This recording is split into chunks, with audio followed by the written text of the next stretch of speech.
سے نکل کر بڑی مسجدوں میں جامع مسجد میں آتے ہیں اور جمعہ کی نماز ادا کرتے ہیں. اور یہود انہوں نے چھٹی کے دن کو اپنے لیے عبادت کا دن بنایا، چنانچہ یوم السبت ہفتے کا دن. اب یہاں پر ایک مزاج کو سمجھنے کی ضرورت ہے کہ قوم نصارہ میں جب کسی کام کو شروع کیا جائے تو اس وقت خوشی منانے کا دستور ہے.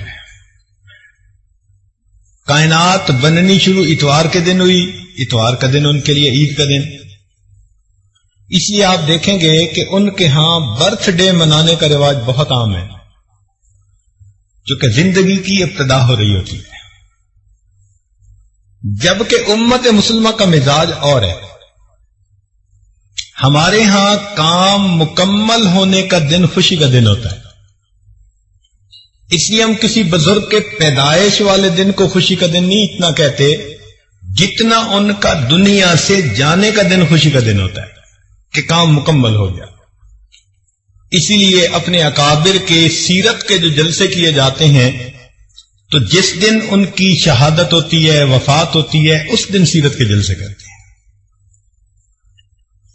یہ جمعہ کا دن اللہ رب العزت کے ہاں شروع سے ہی بہت فضیلت کا حامل رہا. چنانچہ حدیث پاک میں آتا ہے کہ افضل الایام جمعہ، ہفتے کے 7 دنوں میں سے جو افضل دن ہے وہ جمعہ کا دن ہے. فیہ خلق آدم، اللہ تعالیٰ نے آدم علیہ السلام کو جمعہ کے دن پیدا کیا، یعنی ان کے بدن کو بنایا. فیہ نفخ آدم، اور جمعہ کے دن ان میں روح بھی ڈالی، جسد بھی جمعہ کے دن، پھر جمعہ کے دن اس میں روح بھی ڈال دی گئی. پھر جب فرشتوں کا امتحان ہوا اور آدم علیہ السلام کو فرشتوں نے سجدہ کیا، وہ بھی جمعہ کا دن تھا. تو آدم علیہ السلام کو اللہ تعالی کی طرف سے خلافت ارضی جو ملی وہ بھی جمعہ کا دن. اسی لیے جب زمین پر اتارے گئے تھے آدم علیہ السلام تو وہ بھی جمعہ کا دن بنتا ہے. حضرت نوح علیہ السلام آدم ثانی کہلاتے ہیں. ان کی کشتی جب طوفان سے بچ کر کنارے لگی تھی، طوفان ختم ہوا تھا تو وہ بھی جمعہ کا دن تھا. سیدنا ابراہیم علیہ السلام جب نار نمرود میں سے نکالے گئے تھے بحفاظت بخریت، وہ بھی جمعہ کا دن تھا. پھر سیدنا ابراہیم علیہ السلام نے جو بیت اللہ کی بنیاد رکھی، وَإِذْ يَرْفَعُ إِبْرَاهِيمُ الْقَوَاعِدَ مِنَ الْبَيْتِ وَإِسْمَاعِيلُ، تو وہ بھی جمعہ کا دن تھا. حضرت ابراہیم علیہ السلام نے اپنے بیٹے اسماعیل علیہ السلام کو جو قربان کیا تو ذی الحجہ کی 10 تھی، مگر جمعہ کا دن بنتا تھا. حضرت یوسف علیہ السلام کو کنویں میں سے جس دن قافلے والوں نے نکالا تھا تو وہ بھی جمعہ کا دن تھا. اور مکہ مکرمہ جس دن فتح ہوا، اللہ تعالیٰ کا وعدہ پورا ہوا، ان الذی فرض علیک القرآن لرادک الی معاد، تو وہ بھی جمعہ کا دن. حتیٰ کہ غزوہ بدر جس دن پیش آیا وہ بھی جمعہ کا دن تھا. تو جمعہ کے دن کی اپنی ایک تاریخ ہے، اور اللہ تعالیٰ کے ہاں یہ دن بڑے شرف اور عزت کا دن ہے. اس کو جمعہ اس لیے کہتے ہیں کہ مسلمانوں کا اجتماع ہوتا ہے. عام نمازیں بے شک اپنے محلے کی مسجدوں میں پڑھیں، لیکن جمعہ کے دن فرمایا کہ تم ذرا بڑی سطح پر جامع مسجد کے اندر جا کر جمعہ کی نماز ادا کرو. اس لیے جمعہ کی نماز کے لیے شرائط ہیں. ہر جگہ پر جمعہ کی نماز نہیں ہو سکتی. بہت چھوٹی آبادیاں جو دور دور بنی ہوتی ہیں وہاں جمعہ کی نماز نہیں ہوتی. تو اجتماع کی وجہ سے اس کو جمعہ کہا جاتا ہے. اس میں مقتدی واعظ و نصیحت سنتے ہیں اور امام ان کو نصیحت کی باتیں سناتا ہے. اس کو خطبہ کہتے ہیں. سنت ہے کہ اس کو عربی زبان میں دیا جائے، مگر ہر جگہ لوگ عربی زبان سمجھتے نہیں. تو فقہا نے یہ سوچا کہ بجائے اس کے کہ لوگ اصل مقصد کو حاصل کرنے سے محروم رہیں، تو انہوں نے کہا کہ عربی خطبہ اتباع سنت کی نیت سے وہ انسان بعد میں دے دے، اس سے پہلے کچھ دیر اپنی قوم کو نصیحت کر دے، وصیت کے رنگ میں ان کو اپنی نصیحت سنا دے. اور یہ نصیحت اللہ تعالیٰ کو بہت پسند. اس کا اندازہ آپ اس بات سے لگائیے کہ عام دنوں میں ہم ظہر کی نماز 4 رکعت ادا کرتے ہیں، لیکن جمعہ کے دن جمعہ کی 2 رکعت فرض ہوتی ہے. غور کرنے کی بات ہے کہ اللہ رب العزت کو امام کا اپنی قوم کو نصیحت کرنا، خیر کی طرف بلانا اتنا اچھا لگا کہ اللہ تعالیٰ نے فرمایا کہ اس خطبہ کو میں 2 رکعت کے قائم مقام بنا کر اپنے حق میں تخفیف کر دیتا ہوں. 2 رکعت بھی جماعت سے ادا کر لو گے، عبادت پوری ہو جائے گی. اس لیے حدیث پاک میں آتا ہے کہ جو آدمی اہتمام کے ساتھ جمعہ کی نماز ادا کرنے آتا ہے، غسل کرے، دھلے ہوئے کپڑے پہنے، خوشبو لگائے، کنگھی کرے اور وقت سے پہلے مسجد میں آئے، تو یہ عمل اللہ تعالیٰ کو اتنا پسند کہ اللہ تعالیٰ پچھلے جمعے سے اس جمعے تک کے درمیان کیے ہوئے تمام گناہوں کو معاف فرما دیتے. جمعہ کے دن ایک ساعت اجابت بھی ہے. نبی الاسلام نے فرمایا کہ ایک گھڑی ایسی ہے، لمحہ ایسا ہے جمعہ کے دن کہ جب انسان دعا مانگے تو اس کی دعا اللہ رب العزت کے ہاں قبول ہو جاتی ہے. اس کو ساعت اجابت کہتے ہیں. بعض علماء نے فرمایا کہ جب امام خطبہ دیتا ہے تو 2 خطبوں کے درمیان جو توقف ہے، تھوڑا سا وقوف کرتا ہے، وہ جو وقفہ ہے وہ ساعت اجابت ہے. اس میں دعا کریں تو قبول ہوتی ہے.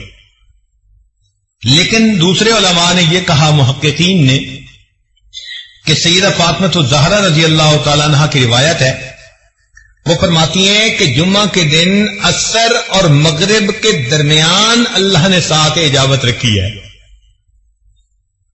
لہذا جو آدمی جمعہ سے دن عصر سے مغرب کے درمیان عبادت میں بیٹھا رہے، دعا کرتا رہے، تو یقیناً اس کی دعا اللہ رب العزت کے ہاں جلدی قبول ہوگی. ویسے بھی جمعہ کے دن عصر کے بعد اپنی جگہ پر بیٹھے ہوئے ایک درود شریف پڑھے، اللہم صلی علی سیدنا محمد النبی الامی وعلی آلہ وسلم تسلیما، تو 80 مرتبہ پڑھنے پر اللہ تعالیٰ 80 سال کے گناہوں کو معاف فرما دیتے ہیں.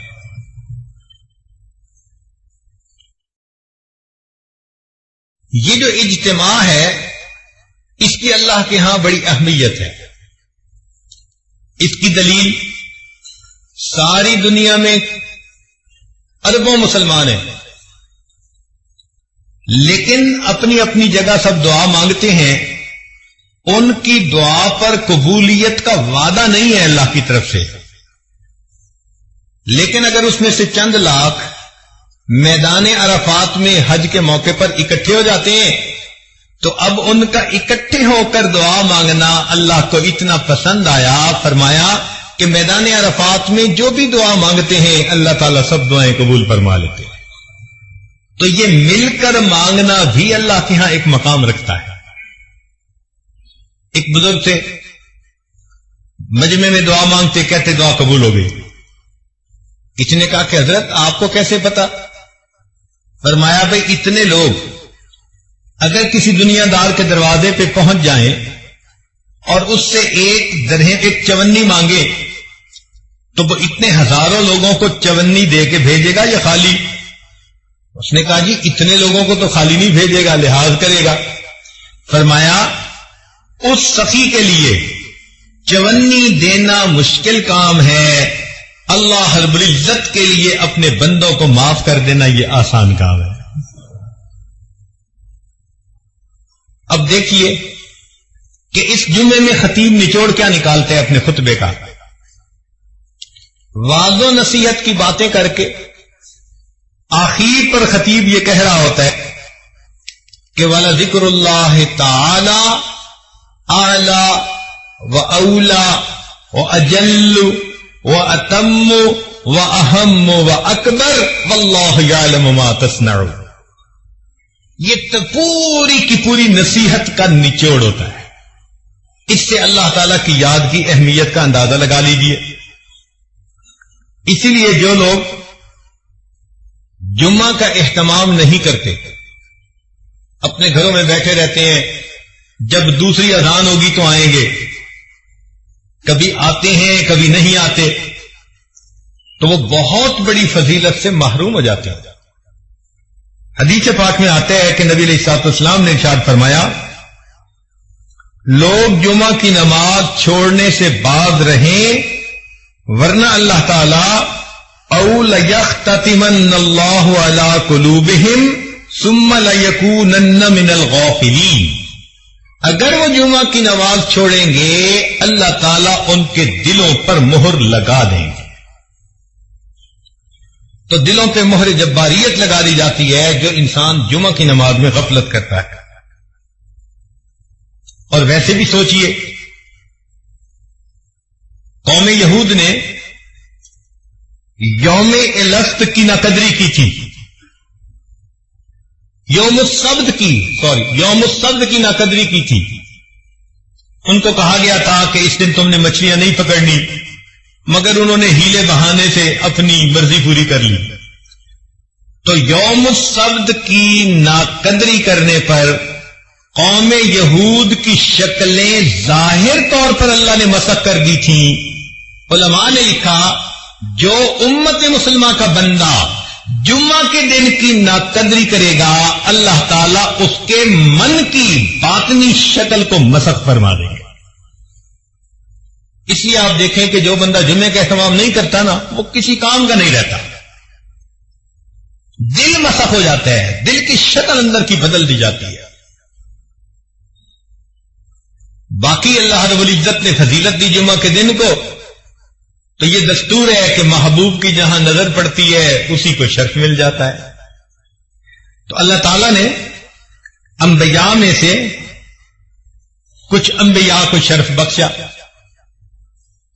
ان کو کتابیں عطا فرمائی، چنانچہ تورات، انجیل، زبور اور قرآن مجید۔ پھر اگر نبی علیہ الصلوۃ والسلام کے صحابہ میں دیکھیں تو 4 خلفاء کو اللہ تعالیٰ نے فضیلت عطا فرمائی، جن کو ہم خلفائے راشدین کہتے ہیں۔ پھر ذرا آگے چلیں تو اللہ رب العزت نے ائمہ میں سے 4 ائمہ کو ایک شان عطا فرمائی، امام اعظم ابو حنیفہ رحمۃ اللہ علیہ، امام مالک، امام شافعی اور امام احمد بن حنبل رحمۃ اللہ علیہ۔ پھر اور غور کیجئے کہ 4 مہینوں کو اللہ تعالی نے محترم مہینے بنایا، رجب، شعبان، رمضان اور محرم۔ پھر اللہ تعالی نے 4 راتوں کو فضیلت عطا فرمائی، شب قدر، 15 شعبان کی رات، اور شب عید اور شب جمعہ اللہ رب العزت نے فضیلت عطا فرمائی۔ 4 دنوں کو بھی فضیلت عطا فرمائی گئی، چنانچہ یوم عرفہ جس دن حج ہوتا ہے، یوم الفطر عید فطر کا دن، یوم الاضحیٰ عید الاضحیٰ کا دن، اور یوم الجمعہ جمعہ کا دن۔ اللہ رب العزت نے ان دنوں کو بھی فضیلت عطا فرمائی۔ لہذا ہمیں جمعہ کے دن کا اہتمام اپنے اندر پیدا کرنے کی ضرورت ہے، اور یہ جو ہماری ایک عادت بنتی جا رہی ہے کہ جی دوسری اذان ہوگی اور پہلی رکعت کھڑے ہوتے ہوتے ہم جمعہ میں چلے جائیں گے، تو اس سے انسان بہت ساری فضیلتوں سے محروم رہ جاتا ہے۔ حق یہ بنتا ہے کہ وقت سے پہلے آئیں اور مسجد میں بیٹھ کر اللہ کی عبادت کریں، امام کی نصیحت کو سنیں، تاکہ پچھلے ہفتے سے اس ہفتے تک کے تمام گناہ اللہ تعالی معاف فرما دے۔ یہاں پر ایک نقطے کی بات ذرا سمجھنے والی ہے، توجہ فرمائیے گا۔ اس دنیا میں جو چیزیں ہیں یہ جنت کی نعمتوں کا عکس ہیں۔ جو چیزیں بھی اس دنیا میں ہیں وہ جنت کی نعمتوں کا عکس ہیں، اسی لیے جو دنیا کے پھل ہیں یہ آخرت کے جنت کے پھلوں کے مشابہ ہیں۔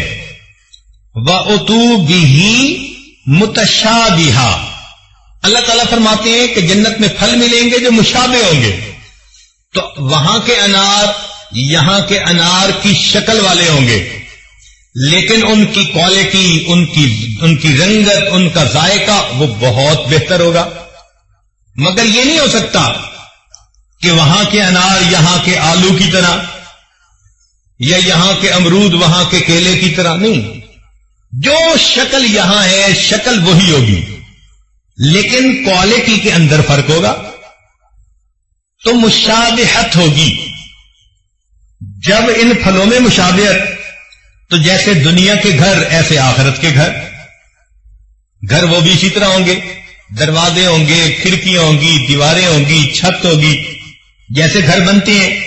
مگر یہاں کے گھر اینٹ گارے سے بنے، وہاں کے گھر سونے چاندی کی اینٹوں سے بنیں گے، مشک کا اس میں سیمنٹ استعمال کیا جائے گا۔ اور بعض لوگوں کو اللہ تعالیٰ سرخ یاقوت سے بنا ہوا پورا گھر عطا فرما دیں گے، مگر مشابہت ہوگی۔ اور آگے دیکھیے، جیسے دنیا کی عورتیں ہیں، جنت کی عورتیں بھی بالکل اسی طرح ہوں گی، گو کہ ان کا حسن و جمال اس وقت کی عورتوں کے حسن و جمال سے بہت زیادہ۔ حدیث پاک میں فرمایا گیا کہ اگر جنت کی حور اپنا پلو آسمان دنیا سے نیچے کر دے تو سورج کی روشنی ماند پڑ جائے، اگر کھاری پانی میں تھوک ڈال دے تو کھاری پانی میٹھا ہو جائے، مردے سے ہم کلامی کر لے تو مردہ بھی زندہ ہو جائے۔ اس کے دل میں محبت کے جذبات پیدا ہوتے ہوئے انسان اپنی آنکھوں سے خود دیکھے گا، تو معلوم ہوا کہ شکل تو ایک جیسی ہوگی، مشابہت ہوگی، مگر کوالٹی کچھ اور ہوگی۔ یہ مشابہت دسترخوان میں بھی، چنانچہ دنیا میں ہم دسترخوان لگاتے ہیں تو آخرت کے دسترخوان کی ترتیب بالکل یہی۔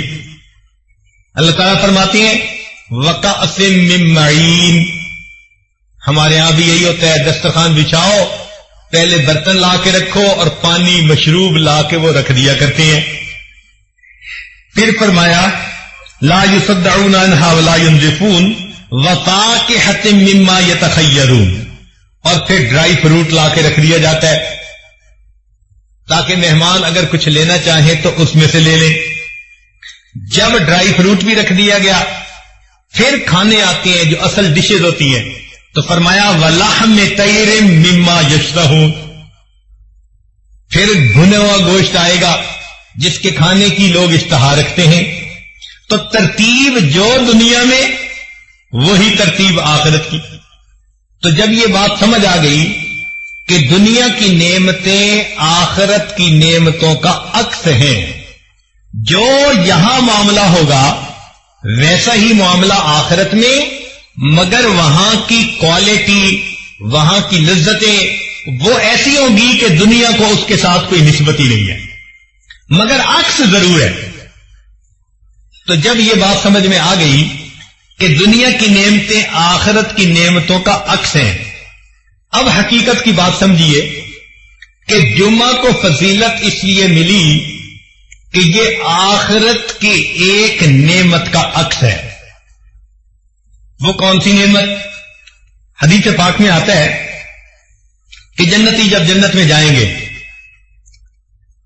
تو جنتی مخلوق کے حسن کو دیکھیں گے، اتنا متعجب ہوں گے، حیران ہوں گے، 70 سال تک ٹکٹکی باندھ کے دیکھتے رہ جائیں گے اور ان کو وقت گزرنے کا احساس نہیں ہوگا۔ جیسے کوئی خوبصورت چیز دیکھو تو انسان دیکھتا رہتا ہے متحیر ہو کر، تو جنتی مخلوق کا حسن اتنا ہوگا کہ یہ حیران ہو کر 70 سال دیکھتے رہ جائیں گے، وقت گزرنے کا پتہ نہیں چلے گا۔ پھر جنتی وہاں زندگی گزاریں گے۔ حدیث پاک میں آتا ہے کہ جب جنتی اپنی زندگی انجوائے کرنے لگ جائیں گے، اللہ تعالیٰ جنتیوں سے خطاب فرمائیں گے، فاسألونی ما شئتم، میرے بندو مانگو مجھ سے تم کیا مانگتے ہو۔ تو جنتی کہیں گے اللہ سب نعمتیں مل گئیں، مزے میں ہیں، کوئی غم نہیں، کوئی فکر نہیں، اپنی من مرضی کی زندگی گزار رہے ہیں، ہر نعمت ہمارے پاس موجود ہے، اب ہم آپ سے کیا مانگیں؟ اللہ تعالیٰ فرمائیں گے تم اپنے علماء کی طرف رجوع کرو، وہ تمہیں گائیڈ کریں گے کہ تمہیں کیا چاہیے۔ چنانچہ جنت میں بھی ہمیں اپنے علماء کی ضرورت رہے گی، دنیا میں تو رہتی ہے، جنت میں بھی رہے گی۔ جنتی اپنے اپنے علاقے کے علماء جو جمعہ پڑھاتے تھے ان کی طرف رجوع کریں گے، پوچھیں گے جی اللہ تعالیٰ نے فرمایا کہ پوچھو علماء سے تو بتائیں اور کیا مانگے، ہمیں تو کچھ سمجھ نہیں آ رہا ہم کیا مانگیں۔ علماء کہیں گے کہ اگرچہ بہت نعمتیں مل گئیں، ایک نعمت ابھی باقی ہے۔ کون سی نعمت؟ کہ اللہ تعالیٰ نے فرمایا تھا وَلَدَيْنَا مَزِيدٌ، ہم جنت میں تجھے آپ کو ایک مزید نعمت عطا فرمائیں گے، یعنی اللہ تعالیٰ جنت میں جنتیوں کو اپنا دیدار عطا فرمائیں گے، اور ابھی تک ہمیں اللہ تعالیٰ کا دیدار نہیں ہوا، یہ نعمت ابھی باقی ہے۔ تو بس یہ سنتے ہی جنتی وجد میں آئیں گے، عشق و مستی میں، اور اللہ تعالیٰ سے جنتی فریاد کرنے لگ جائیں گے، اللہ مکان ہو اور مکی کی ملاقات نہ ہو تو مزہ کیا، جنت میں تو آپ نے پہنچا دیا، اگر آپ سے ملاقات آپ کا دیدار نہ ہو تو جنت کا مزہ کیا۔ پھر جنتی کہیں گے اللہ ہم دنیا میں آپ کو بن دیکھ کے سجدے کیا کرتے تھے، تہجد میں جاگا کرتے تھے، رمضان کے روزے رکھا کرتے تھے، مولا تیرے حکموں کی پابندیاں کیا کرتے تھے، اس امید پر کہ آخرت میں آپ سے ملاقات ہوگی، اور آپ نے فرمایا بھی تھا کہ واللہ یدعو الی دار السلام، اللہ تعالیٰ دار السلام میں تمہیں بلاتا ہے، مولا اب تو ہم جنت میں پہنچ گئے، اب ہمیں اپنا دیدار عطا فرما دیجئے۔ چونکہ جب عاشق صادق کو پتہ چلتا ہے نا کہ محبوب سے ملاقات کا امکان ہے تو اس کا عشق اس کو بے قرار کر دیتا ہے، تو جنتی اس وقت اپنے اندر عشق کا ایسا جذبہ محسوس کریں گے کہ کہیں گے اللہ ہمیں جلدی اپنا دیدار عطا فرما دیجئے، اب تو آپ کا گھر بھی ہے، موقع بھی ہے، دستور بھی ہے، محبوب کے گھر پہنچ جائیں تو محبوب ملاقات کا شرف عطا کرتا ہے، لہذا اے میرے مولا ہمیں اپنا دیدار عطا کیجئے۔ علماء نے لکھا کہ اللہ تعالیٰ اپنا دیدار کروائیں گے، فرمائیں گے جنتیوں اس کے لیے تیاری کرو۔ جیسے دنیا میں شادی ہوتی ہے تو اس سے پہلے لوگ تیاری کرتے ہیں، کپڑے سلواتے ہیں، پھر اپنے بال بنواتے ہیں، پھر نہا دھو کے کپڑے پہن کے خوشبو لگا کے تقریب میں شرکت کے لیے جاتے ہیں، بالکل اسی طرح جنتی بھی تیاری کریں گے۔ ان کے لیے ایک بازار ہوگا جو حسن و جمال کا بازار ہوگا، جنتی وہاں جائیں گے تو جیسے چاہیں گے ان کو اللہ تعالیٰ ان کے من پسند کا حسن و جمال عطا کر دے گا۔ آج دنیا میں جس کا چہرہ گول وہ لمبا نہیں ہو سکتا، جس کا لمبا وہ گول نہیں ہو سکتا، آنکھیں چھوٹی تو موٹی نہیں ہو سکتی، موٹی ہے تو بادامی نہیں بن سکتی، تو لمیٹیشن ہے۔ مگر جنت کا معاملہ اور، اس بازار میں جنتی جائیں گے جیسے چاہیں گے، میرے بال ایسے ہوں، میری آنکھیں ایسی ہوں، میرے ہونٹ ایسے ہوں، میرے رخسار ایسے ہوں، ان کے اوپر رخسار کی جو چمک ہے وہ ایسی ہو، خوبصورتی ایسی ہو، دانت ایسے ہو، یہ سوچتے چلے جائیں گے اللہ تعالیٰ ان کو من پسند کا حسن عطا کرتے چلے جائیں گے۔ آپ سوچئے ذرا وہ کیا جگہ ہوگی جہاں مومن کو اس کے من پسند کا حسن ملے گا۔ اللہ اکبر کبیرہ۔ آج عورتیں اپنا میک اپ کرتی ہیں کہ ہم خوبصورت نظر آئیں، لیکن جو اللہ نے ان کے نقش نین بنا دیے اس کو بدل تو سکتی نہیں، لیکن وہاں تو معاملہ ہی کچھ اور ہے۔ جو سوچیں گے اللہ تعالیٰ من پسند کا حسن و جمال عطا فرما دیں گے۔ پھر جنتی ایک جگہ پہنچیں گے، دریا کے کنارے کی جگہ ہوگی، اور وہاں پر جنتی کرسیوں کے اوپر بٹھا دیے جائیں گے، نور کی بنی ہوئی کرسیاں ہوں گی، ممبر ہوں گے، پہلے انبیاء کی صفیں، پھر ان کے صحابہ کی، پھر صدیقین، شہداء، صالحین، سب صفیں ہوں گی، تو جنتی وہاں پر بٹھا دیے جائیں گے۔ حدیث پاک میں آتا ہے کہ اللہ تعالیٰ ان کی دعوت فرمائیں گے۔ جیسے آپ کسی کے ہاں جاتے ہیں، وہ کہتے ہیں جی پہلے ہم کھانا کھا لیتے ہیں پھر ذرا مل کے باتیں کریں گے، چنانچہ اللہ تعالیٰ دعوت کریں گے، مگر ایک ایک جنتی کے سامنے 70,000 پلیٹوں کے اندر کھانے رکھے جائیں گے۔ یہ اس کریم کی مہربانی ہے۔ نزلا من غفور الرحیم۔ کیا وہ دسترخوان ہوگا، کیا جنتی کی شان ہوگی، تو لوگ کھانا کھائیں گے بھوک کی وجہ سے نہیں، لذت لینے کی خاطر کھائیں گے، پیٹ نہیں بھرے گا۔ یہاں تو ایک ڈش کھا لو تو دوسری ڈش کی جگہ نہیں ہوتی، دوسری کھا لو تو تیسری چکھنا بھی مشکل ہوتی ہے۔ وہاں تو لذت کی وجہ سے کھائیں گے، پتہ نہیں کیا کیا مزے پائیں گے۔ چنانچہ جب کھا لیں گے پی لیں گے، مجلس شروع ہوگی۔ حضرت داؤد علیہ السلام اپنی زبان میں اللہ کا کلام سنائیں گے۔ اب ذرا غور کیجیے، آج ہم ایک اچھے قاری سے اللہ کا قرآن سنتے ہیں تو طبیعت پہ کیا وجد کسی کیفیت آ جاتی ہے۔ تو کائنات کے جتنے بھی انسان ہیں ان میں سب سے زیادہ خوش آوازی اللہ تعالیٰ نے داؤد علیہ السلام کو عطا فرمائی۔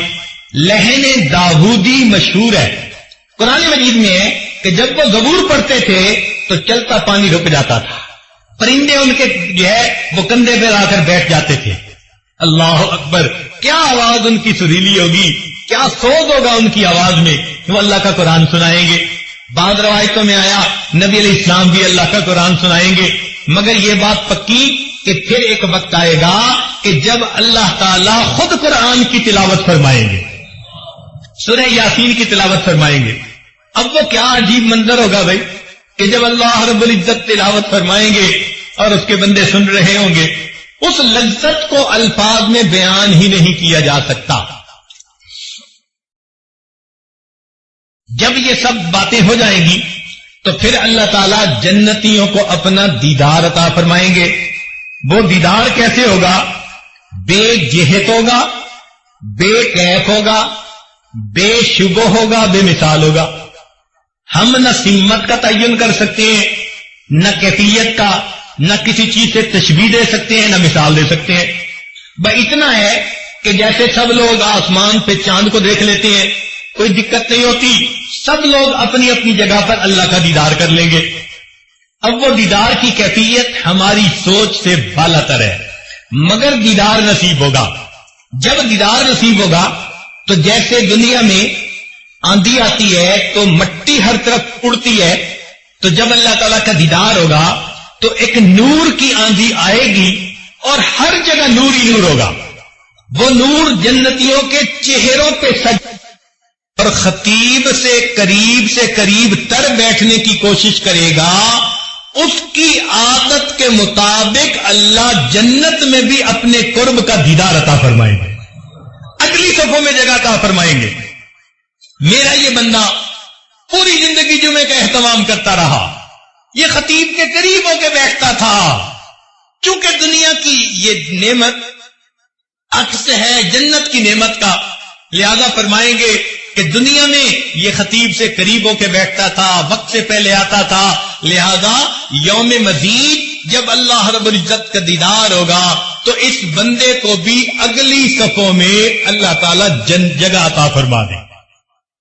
اور امام ربانی مجدد ثانی رحمت اللہ علیہ نے ایک نقطہ لکھا. وہ فرماتے ہیں کہ جس کیفیت کی نماز بندہ دنیا میں پڑھے گا اللہ تعالیٰ اسی طرح اس کو جنت میں اپنا دیدار عطا فرمائیں گے. وہ کیسے کہ اگر نماز کے اندر اس کے دل میں دنیا کے وساوس آتے رہتے ہیں تو یہ تمام وسوسے جنت میں اللہ تعالیٰ کا جب دیدار ہوگا اس کے اوپر نورانی پردے بن جائیں گے تو پردوں کے اندر سے اس کو دیدار ہوگا. جو شخص اس دنیا میں ایسی نماز پڑھے گا کہ اللہ کے سوا کوئی اور دھیان نہیں ہوگا اللہ تعالیٰ بغیر کسی پردے کے جنت میں اپنا دیدار عطا فرمائے. تو ہمیں اس بات کی تمنا کرنی چاہیے کہ ہم بھی اگلی صفوں میں آ کر بیٹھا کریں, امام خطیب کے خطبے کو توجہ سے سنا کریں اور اس خطبے کو سنتے ہوئے مراقبہ کرنے سے پرہیز کیا کریں. اس لیے کہ نماز میں نگاہیں رکھنے کی بھی جگہ متعین کر دی گئی. قیام میں ہو تو سجدے کی جگہ, رکوع میں ہو تو دونوں انگوٹھوں کے درمیان, سجدے میں جاؤ تو جیسے ناک کے اوپر, اتحیات میں بیٹھو تو دامن کے اوپر. جیسے نماز میں نگاہ کی جمع کو مخصوص کر دیا اسی طرح خطبے کے دوران مومن کو کہا گیا تم خطیب کی طرف متوجہ رہو, یہ سوچتے رہو اللہ آج تیرا پیغام پہنچانے والے کے چہرے کو دیکھ رہے ہیں, اس نعمت کے بدلے تو جنت میں ہمیں اپنے چہرے کا دیدار عطا فرما دے. تو یاد کا یہ جمعہ اس دن کا عکس ہے, یوم مزید کا, لہذا اہتمام کے ساتھ جمعہ کے دن مسجد میں آیا کیجیے اور امام کی بات کو سنا کیجیے. ہم نے علماء ماوراء النہر کا اس معاملے میں ایک عجیب عمل دیکھا. شاید قزاقستان کی بات ہے, ایک مسجد میں جمعہ کا نماز پڑھانی تھی تو ہم فجر کے بعد سفر کر کے وہاں پہنچے اور جاتے ہی سو گئے. خیال تھا کہ 2-4 گھنٹے آرام کریں اور اس کے بعد اٹھ کے 1 گھنٹہ پہلے جمعہ کی تیاری کر لیں گے. ہمارے ہاں دستور ایسا ہی ہے کہ اگر 1 بجے جمعہ ہونا ہے تو سمجھتے ہیں کہ 1 گھنٹہ پہلے وضو کریں گے اور تیاری کریں گے, اور اذان دوسری جو ہے اس سے 5 منٹ بھی پہلے پہنچ جائیں گے تو ہم وقت سے پہلے پہنچ گئے.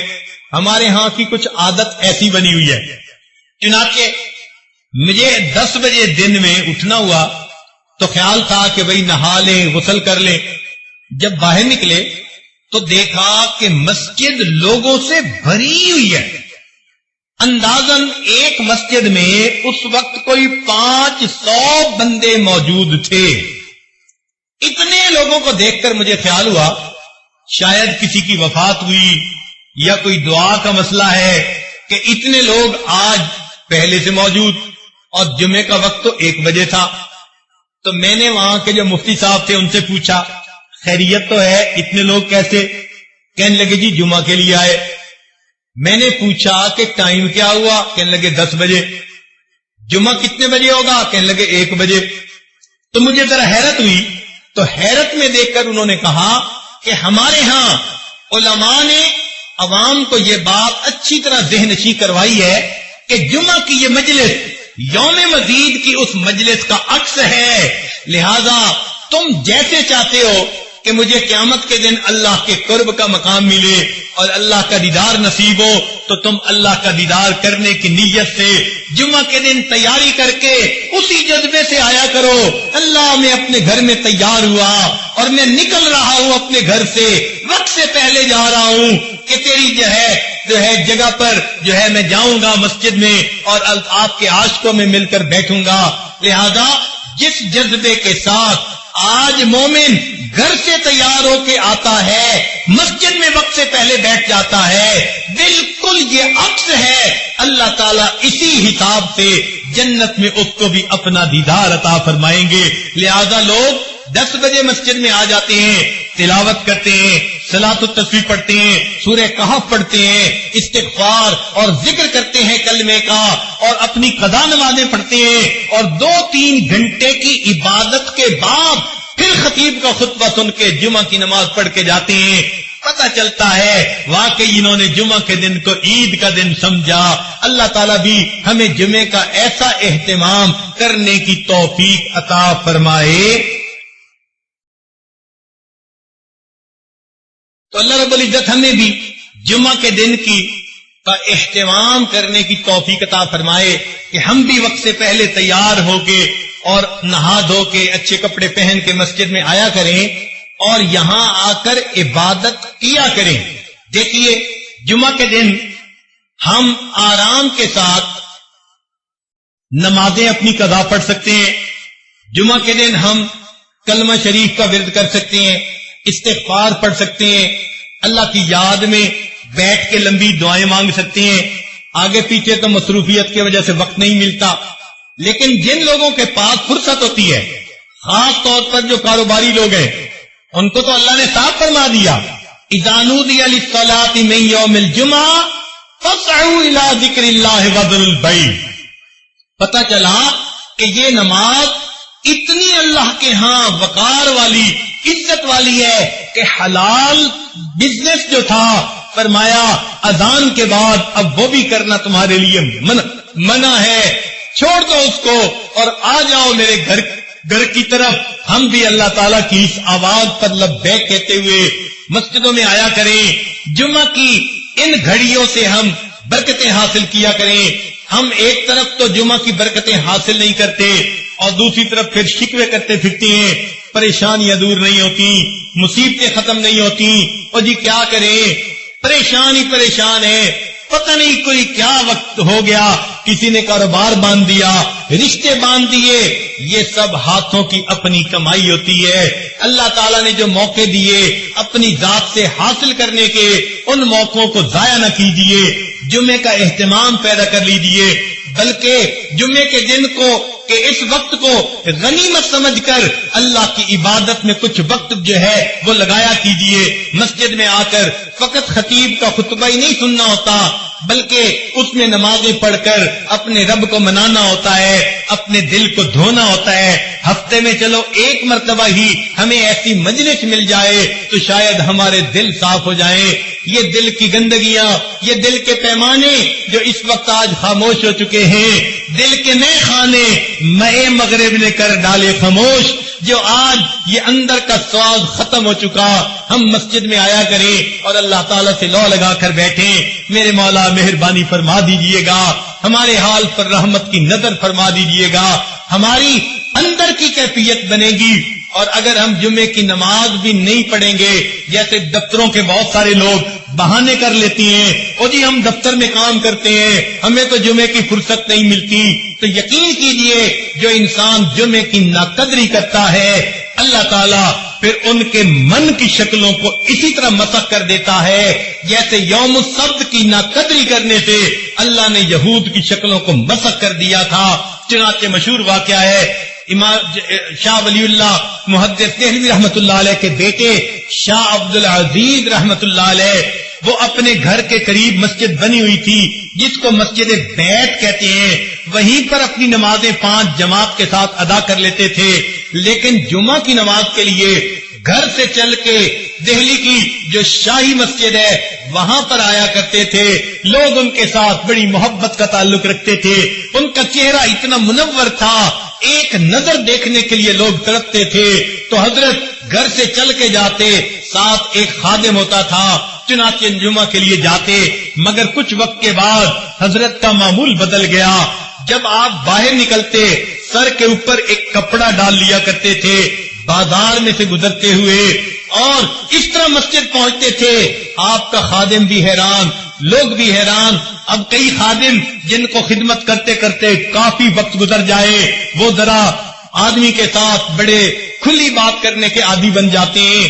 تو ایک دن خادم نے کہا، حضرت ہفتہ پورا تو یہ لوگ انتظار میں رہتے ہیں اور آپ کی ایک جھلک دیکھنے کے لیے گھروں سے آ کر راستے میں آپ کے منتظر ہوتے ہیں، اور آپ کے استغنا کا یہ عالم کہ جب جاتے ہیں تو اپنے اوپر آپ اس طرح رومال ڈال لیتے ہیں کہ ان کو چہرہ ہی نظر نہیں آتا۔ یہ کیا بات ہوئی؟ جب حضرت نے یہ بات سنی تو اپنا رومال اتار کر اس کے سر کے اوپر ڈال دیا. ایسا تصرف تھا اللہ کی طرف سے، ان کے ہاتھ پہ یہ کرامت صادر ہوئی کہ وہ جو ان کا خادم تھا جب اس نے دیکھا تو اس کو بازار کے اندر انسان تو تھوڑے نظر آئے اور جانور چلتے ہوئے زیادہ نظر آئے. حیران ہو گیا، حضرت یہ کیا معاملہ؟ فرمایا اللہ تعالیٰ نے میرے دل کو اتنا صاف کر دیا ہے، یہ آئینہ بن گیا ہے اور لوگوں کے اندر کی شکلیں اس آئینے کے اندر مجھے دکھائی دیتی ہیں. اس لیے میں جو اپنے سر کے اوپر کپڑا کر لیتا ہوں، میں ان کو اپنے دیدار سے نہیں روکتا بلکہ میں اپنی نگاہوں کو بچاتا ہوں. میرے دل میں کوئی بدگمانی کسی کے بارے میں پیدا نہ ہو جائے کہ میں نے اللہ کے بندوں کو ان کی اصلی شکلوں کی حالت میں دیکھا. بالکل اسی طرح کا واقعہ حضرت امام جو ہے احمد علی لاہوری رحمت اللہ علیہ، امام التفسیر جو تھے، ان کے بارے میں آتا ہے اپنی بات وہ خود سنایا کرتے تھے اپنے درس قرآن میں. فرماتے تھے کہ میں ایک مرتبہ بازار میں جا رہا تھا، میں نے ایک اللہ کے ولی کو دیکھا، میں نے قریب ہو کر ان کو سلام کیا. جب سلام کیا تو انہوں نے مجھ سے سوال کیا، احمد علی انسان کہاں بستے ہیں؟ جب میں نے ان کی یہ بات سنی تو میں نے ادھر ادھر دیکھا، بازار لوگوں سے بھرا ہوا تھا. میں نے کہا کہ یہ سب انسان ہی تو ہیں. انہوں نے یہ بات سن کر ایک حیرانی کی نظر ڈالی اور فرمانے لگے یہ سب کے سب انسان ہیں. فرمایا ان کی آواز میں کوئی ایسی تاثیر تھی، میرے اوپر ایسی کیفیت ہو گئی کہ میں نے جب دیکھا تو مجھے بازار کتے بلے خنزیر سے بھرا نظر آیا، کوئی شکل انسانوں والی تھی. فرماتے ہیں جب میری یہ کیفیت ختم ہوئی میں نے دیکھا کہ وہ اللہ والے جا چکے تھے. حضرت یہ واقعہ سنا کر اپنے درس قرآن میں کہا کرتے تھے کہ لوگوں رب تو سب کا ایک، یہ کہا کرتے تھے کہ لوگوں رب تو سب کا ایک، رب کا کوئی ایک. لوگوں رب تو سب کا ایک اور رب کا کوئی قسمت والا ہوتا ہے جو واقعی اپنے آپ کو کبیرہ گناہوں سے بچاتا ہے اور اپنی من کی شکل کی حفاظت کر کے اندر سے بھی انسان والی حالت پہ زندگی گزارتا ہے. ورنہ تو آج خواہشات کی اتنی اتباع ہونے لگ گئی، شیطان کے رستے پہ اتنا چلنے لگ گئے کہ ظاہر کی شکل انسانوں والی ہے اور من کی شکل تو اللہ جانتا ہے کیا ہے. اللہ تعالی ہمارے من کی شکل کو بھی انسانوں والا بنا دے. ہمارے حضرت مرشد عالم رحمت اللہ علیہ ایک عجیب بات فرمایا کرتے تھے، فرماتے تھے حال دل جس سے میں کہتا کوئی ایسا نہ ملا، حال دل جس سے میں کہتا کوئی ایسا نہ ملا، بت کے بندے تو ملے اللہ کا بندہ نہ ملا. آج جس کو دیکھو کوئی دولت کی حوث میں، کوئی کسی حسن و جمال کی پرستش میں غیر کی طرف دل اٹکے ہوئے ہیں اور اللہ کی محبت میں ڈوب کر زندگی گزارنے والے بہت کم نظر آتے ہیں. اللہ تعالی ہم پر آج کی اس محفل میں اپنا رحم فرمائے، ہماری من کی شکلوں کو بھی اللہ صحیح کر دے اور ہمیں جمعہ کی اس نماز کا اہتمام کرنے کی توفیق عطا فرما دے اور اس نعمت کے بدلے اللہ جنت میں ہمیں اپنے دیدار والی نعمت عظمی بھی عطا فرما دے. وآخر دعوانا ان الحمد للہ رب العالمین. اولاد کی تربیت کے لیے پوری کوشش کریں، اس کے دنیا کے بھی فائدے ہیں اور آخرت کے بھی فائدے ہیں. دنیا کے فائدے تو یہ کہ اولاد اگر نیک بنے، فرما بردار بنے تو ماں باپ کا بڑھاپا اچھا گزرتا ہے، پرسکون گزرتا ہے. اور اگر اولاد نافرمان بن جائے تو ماں باپ کا بڑھاپا بہت خراب ہوتا ہے.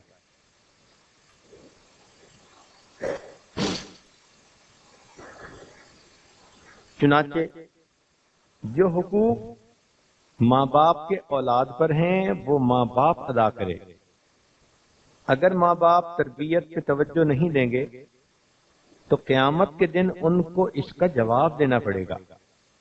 اور یہ سوچ لیجئے کہ قیامت کے دن جتنی بھی لین دین ہوگی وہ نیکیوں اور گناہوں کے ذریعے سے ہوگی. مثال کے طور پر اگر ماں باپ نے اولاد کے حقوق پورے نہ کیے تو اولاد مطالبہ کرے گی، ماں باپ کی نیکیاں لے گی، اور اگر نیکیاں ختم ہو گئیں تو اولاد کے گناہ ماں باپ کے سر پر ڈالے جائیں گے۔ نبی علیہ الصلوۃ والسلام نے پوچھا کہ مفلس کون ہے، غریب کون ہے؟ صحابہ رضی اللہ تعالیٰ نے عرض کیا، اے اللہ کے پیارے حبیب صلی اللہ علیہ وسلم، جس کے پاس مال پیسہ نہ ہو۔ فرمایا نہیں، غریب وہ ہے جو دنیا میں نیکیاں بھی کرے مگر دوسروں کے حقوق ادا کرنے میں کوتاہی بھی کر بیٹھے۔ اب جب قیامت کا دن ہوگا تو حق والے اپنا حق مانگیں گے تو اللہ تعالیٰ اس بندے کی نیکیاں ان کو دلوائیں گے، نیکیاں پوری دے دی جائیں گی، اور ابھی بھی حق والے مطالبہ کریں گے تو اللہ تعالیٰ حق والوں کے گناہ لے کر اس بندے کے سر پہ ڈال دیں گے۔ فرمایا غریب وہ ہے جو نیکیوں کے انبار لے کر آئے مگر حقوق کی ناادائیگی کی وجہ سے دوسروں کے گناہوں کا بوجھ اپنے سر پہ اٹھا لے۔ اب اگر اولاد کو ہم نے دین نہ سکھایا، نیک نہ بنایا، تربیت اچھی نہ کی، تو یہ انسان نما شیطان قیامت کے دن ماں باپ کے وفادار نہیں ہوں گے۔ سنیے اور دل کے کانوں سے سنیے، اللہ تعالیٰ قرآن مجید میں ارشاد فرماتے ہیں کہ یہ اولاد، یہ ماتحت قیامت کے دن اللہ کے عدالت میں مقدمہ درج کریں گے۔ کیا کہیں گے؟ ربنا انا اطعنا سادتنا وکبراءنا فاضلونا السبیلا، اے اللہ ہم نے اپنے بڑوں کی پیروی کی تھی، انہوں نے ہمیں راستے سے گمراہ کر دیا۔ امی کہتی تھی کہ بیٹا تم نے ڈاکٹر بننا ہے، میں نے ڈاکٹر بن کے دکھا دیا۔ امی کہتی تھی بیٹا تم نے بزنس مین بننا ہے، میں نے بزنس چلا کے دکھا دیا۔ امی نے تو کبھی نماز کی مجھ سے بات ہی نہیں کی تھی۔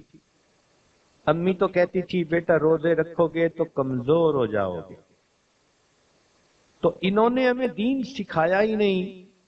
اگر یہ دین سکھاتے تو ہم دین پہ چلنے والے بن جاتے، ہم تو ان کی بات مانا کرتے تھے۔ اے اللہ چونکہ انہوں نے ہمیں نیکی کا رستہ دکھایا ہی نہیں، دنیا داری کے راستے پر رکھا، ربنا آتہم ضعفین من العذاب، اے اللہ ان کو دگنا عذاب دیجئے، وَلْعَنْهُمْ لَعْنًا كَبِيرًا، اور اے اللہ ان ماں باپ کے اوپر لعنتوں کی بارش برسائیے۔ اب سوچئے جس اولاد کو آج آپ محبت بھرے لقمے کھلاتی ہیں، اگر یہ دیندار نہ بنی تو یہ قیامت کے دن ساری مخلوق کے سامنے اللہ کے حضور یہ کہے گی، اے اللہ میرے ماں باپ پر لعنتیں برسا۔ تو سوچئے اولاد کی تربیت کتنی ضروری ہے، اور یہ وہ وقت ہوگا کہ ماں باپ اولاد کے واقف نہیں بنیں گے، اولاد ماں باپ کی واقف نہیں بنے گی۔ قرآن کریم نے فرما دیا یوم یفر المرء من اخیہ وامہ وابیہ وصاحبتہ وبنیہ۔ تو اس لیے کئی گھروں میں دیکھا گیا کہ ماں باپ بچوں کی تربیت کرنے کی بجائے ان کو کھیلنے کے لیے دوسرے گھروں میں بھیج دیتے ہیں، گلی میں بھیج دیتے ہیں۔ جیسے چرواہا اپنی بکریوں کو چرنے کے لیے ہانک دیتا ہے، اس طرح اپنے بچے اور بچیوں کو دوسرے گھروں میں کھیلنے کے لیے بھیج دیتے ہیں۔ تو پھر ایسے بچے جو دوسروں کے رحم و کرم پر ہوں، انہوں نے جانور ہی بننا ہوتا ہے۔ اس لیے اولاد کی تربیت کرنی ماں باپ کا فریضہ ہے۔ ایک نقطہ ذہن میں رکھیں کہ اگر ماں باپ اولاد کی تربیت نہ کریں تو یہی نہیں کہ اولاد نافرمان بنے گی، بلکہ اصل بات یہ ہے کہ اولاد یا آنے والی جو ان کی نسل ہے اس میں سے اسلام مٹ جائے گا۔ تو ہمیشہ یہ چیز سوچا کریں کہ میرا جو بیٹا نافرمان بنا، بے دین بنا، تو یہ ایک ہی بے دین نہیں بنا، اس کی آنے والی پوری نسل ہی اسلام سے گمراہ ہو جائے گی۔ اس لیے ہر بیٹے اور بیٹی کی تربیت کرنا یہ ضروری ہے۔ کئی گھروں میں دیکھا گیا کہ ماں باپ اولاد کی دینی اعتبار سے تربیت تو کرتے نہیں، اب جب اولاد نافرمان ہوتی ہے تو پھر ان سے کام کروانے کے لیے ان کو بددعائیں دیتے ہیں۔ پھر ماں کا ایک ہی طریقہ ہوتا ہے، اللہ تجھے خوش نہ رکھے، اللہ تیرے ساتھ نمٹے۔ اب ماں ہے مگر اولاد کو بددعائیں دے رہی ہے، اور کئی ماؤں کو ہم نے سنا کہ وہ تو بددعائیں دے دے کے اپنے کام نکلواتی ہیں۔ کتنی بری ماں ہے یہ جو اپنی زبان سے اپنے بچے کو بددعا دے رہی ہے۔ تو شروع میں اگر تربیت کر لیتے تو آج ان کو یہ بددعائیں نہ دینی پڑتی۔ یہ بھی ذہن میں ایک بات رکھنا، جو ماں باپ اولاد کی تربیت نہیں کرتے ان کو اولاد سے خدمت لینے کا حق بھی کوئی نہیں۔ بات دلیل سے کر رہا ہوں، توجہ فرمائیں۔ حضرت عمر رضی اللہ تعالیٰ عنہ کے دربار میں زمانے خلافت میں ایک باپ اپنے بیٹے کو لے کر آیا اور اس نے کہا جی کہ یہ بیٹا میری بات سنتا نہیں، مانتا نہیں، میری فرما برداری نہیں کرتا۔ عمر رضی اللہ تعالیٰ عنہ نے اس بچے سے پوچھا کہ تم باپ کی فرما برداری کیوں نہیں کرتے؟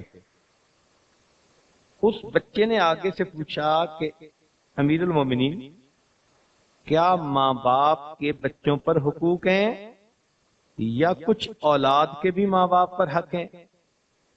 عمر رضی اللہ عنہ نے کہا ہاں، اولاد کے بھی ماں باپ پر حقوق ہیں۔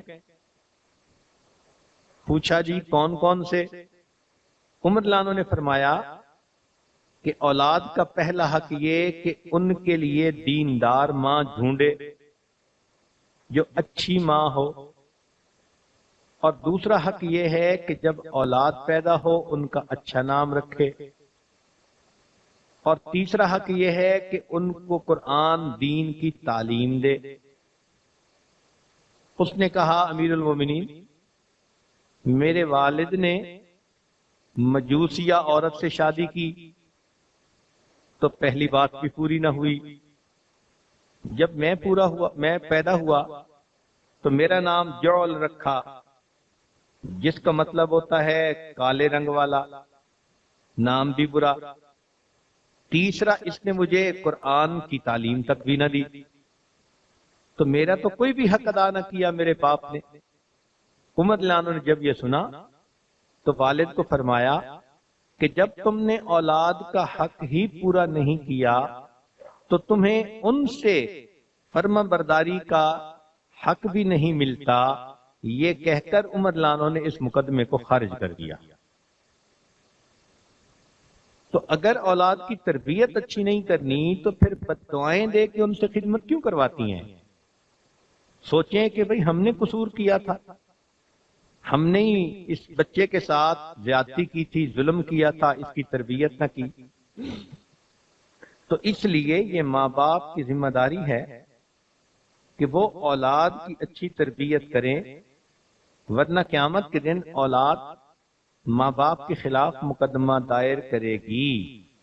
یہاں تک حدیث مبارکہ میں ہے کہ قیامت کے دن ایک بے عمل عورت ہوگی جس کے جہنم میں جانے کا حکم ہوگا، تو وہ اللہ رب العزت کی بارگاہ میں عرض کرے گی، اے پروردگار عالم، میں عورت ذات تھی، گھر کے مردوں کی بات مانتی تھی، یہ میرے والد خود تو نمازیں پڑھتے تھے، نیک بنتے تھے، میں ان کے سامنے بے نمازی تھی، بے دین تھی، یہ مجھے کچھ بھی نہیں کہتے تھے۔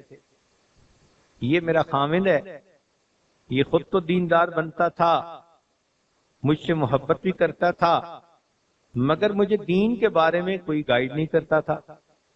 یہ میرا بھائی ہے، یہ بھی دیکھتا تھا کہ میں اس گھر میں رہتی ہوں اور میرے ساتھ نرمی کا معاملہ کرتا تھا۔ اور یہ میرا بیٹا ہے، یہ بھی نیک نمازی تھا مگر مجھے نماز کے لیے نہیں کہتا تھا۔ اگر یہ لوگ مجھے کہتے تو جیسے انہوں نے نمازیں پڑھی تو میں بھی پڑھ لیتی، اب میرا کیا قصور؟ حدیث مبارکہ میں آتا ہے اس ایک عورت کے مقدمہ دائر کرنے پر اللہ تعالیٰ ان 4 مردوں کو بھی اس عورت کے ساتھ جہنم میں داخل فرما دیں گے۔ اس لیے اولاد کی تربیت انتہائی ضروری، تاکہ ان کی دنیا بھی بن جائے اور ان کی آخرت بھی بن جائے۔ اسی لیے انسان جیسے ہی مرتا ہے نا تو موت کے ساتھ اس کی جنت جہنم کا فیصلہ نہیں کیا جاتا۔ اللہ تعالیٰ اس پر قادر تھے کہ جیسے ہی بندہ مرتا اسی وقت رزلٹ اناؤنس کر دیا جاتا کہ جنتی ہے یا جہنمی، مگر ایسا نہیں ہوتا۔ جنت اور جہنم کا فیصلہ قیامت پر، گو اس کی بدعمالیوں کا کچھ عذاب جہنم قبر میں ملتا ہے، نیک عملوں کا کچھ ثواب قبر میں ملتا ہے، لیکن انجام کار اس کا فیصلہ قیامت کے دن پر۔ قیامت کے دن کو یوم التغابن، فیصلے کا دن، ہار جیت کا دن۔ اے انسان، یا تو اس دن تو زندگی کی بازی جیت جائے گا یا زندگی کی بازی ہار جائے گا۔ تو قیامت کے دن فیصلے کو جو مؤخر کیا، اس کی حکمت کیا تھی؟ حکمت یہی تھی کہ قیامت کے دن سب لوگ سامنے ہوں گے، حق والے اپنا حق مانگ سکیں، ظالم اور مظلوم کے درمیان فیصلہ کیا جا سکے، انصاف کیا جا سکے۔ صرف حقوق اللہ ہی نہیں، حقوق العباد کا بھی جب معاملہ طے ہوگا تب بندہ جنت میں جا سکے گا۔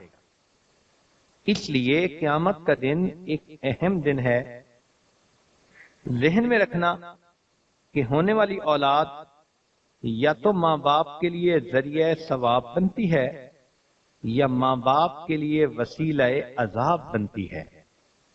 اگر نیک فرمانبردار بن گئی تو ذریعہ ثواب بن گئی، نیکیاں اولاد کرے گی، ماں باپ کے نام اعمال میں اس کا اجر لکھا جائے گا۔ الدال علی الخیر کفاعلہ، چونکہ انہوں نے تربیت اچھی کی تھی اس لیے وہ اس کے اجر کے حقدار بنے، اور اگر نافرمان بنے، بے دین بنے، ماں باپ کی غفلت ہوئی تو یہ ماں باپ کے لیے وسیلہ عذاب بنے۔ اللہ تعالیٰ قرآن مجید میں فرماتے ہیں یا ایھا الذین آمنوا، اے ایمان والو، قوا انفسکم واہلیکم نارا، اپنے آپ کو اور اپنے اہل خانہ کو جہنم کی آگ سے بچاؤ۔ چنانچہ آدمی اگر کوشش کرے تو اولاد کی تربیت اچھی کر سکتا ہے، اور یہ بھی ضروری نہیں کہ جی ہم تو امیر لوگ ہیں، مال پیسہ ہے، ہم اولاد کی تربیت کیسے کریں؟ کرنے والے اپنی اولاد کی تربیت کرتے ہیں اگرچہ ان کے پاس سونے چاندی کے خزانے موجود ہوں۔ مشہور واقعہ ہے کہ کابل کے ایک بادشاہ گزرے ہیں، امیر دوست محمد، ان کی بیوی نیک تھی، بیٹا جوان ہوا تو ان کو انہوں نے کسی جنگ پر بھیجا، خبر آئی کہ جی اس کو شکست ہوئی اور وہ بھاگ گیا۔ بادشاہ بڑا غمگین ہوا، ملکہ نے پوچھا کیا ہوا، تو بادشاہ نے خبر سنائی کہ ہمارے بیٹے کو شکست ہوئی اور وہ بھاگ گیا۔ ملکہ کہنے لگی کہ یہ خبر غلط ہے، میں اس پہ یقین نہیں کرتی۔ اس نے کہا نہیں، مجھے بتایا گیا ہے۔ ملکہ نے کہا ہرگز نہیں۔ اللہ کی شان کے 2-3 دن بعد اطلاع ملی کہ شہزادہ بھاگا نہیں تھا، یہ ایک جنگی چال تھی، پیچھے ہٹا اور اس نے دوسری طرف سے دوبارہ حملہ کیا اور اللہ نے شہزادے کو فتح عطا فرما دی۔ تو امیر دوست محمد بڑے حیران ہوئے، انہوں نے اپنی بیوی سے کہا کہ تم کیسے یقین سے کہتی تھیں کہ میرا بیٹا ایسا نہیں کر سکتا؟ تو اس نے کہا کہ جب میرا بیٹا پیدا ہوا تو میں نے نیت کی تھی کہ میں اس کو باوضو دودھ پلاؤں گی، میں نے کبھی اپنے بیٹے کو بے وضو دودھ نہیں پلایا، میرے اس دودھ پلانے کی یہ برکت کہ میرا بیٹا ایسا کام کر ہی نہیں سکتا۔ اب دیکھو جو تربیت کرنے والے ہیں وہ محلات میں بھی اپنے بچوں کی اچھی تربیت کر گزرتے ہیں۔